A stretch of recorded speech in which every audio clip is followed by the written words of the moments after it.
ជំរាបសួរស្វាគមន៍ប្រិយមិត្តទាំងអស់ដែលចូលមកកាន់ Channel YouTube របស់នាងខ្ញុំជាថ្មីម្ដងទៀតហើយថ្ងៃនេះផងដែរនាងខ្ញុំមានវីដេអូមួយដែលបង្ហាញជូនអំពីដើមផ្កាប្រមាត់មនុស្សបើសិនជាបងប្អូនទាំងអស់គ្នាមិនធ្លាប់បានដឹងនិងស្គាល់ក៏ចូលរួមទស្សនាវីដេអូនេះទាំងអស់ជាមួយនឹងនាងខ្ញុំ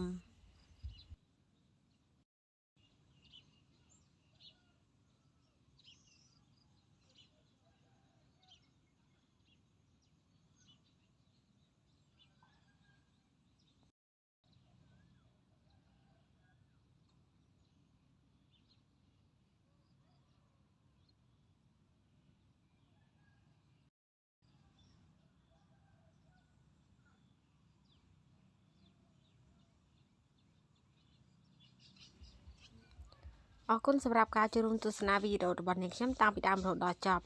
សូមចុចរូបកណ្ដឹងដើម្បីទទួលបានវីដេអូថ្មីជាបន្តអរគុណបាយបាយជួបគ្នាវីដេអូក្រោយ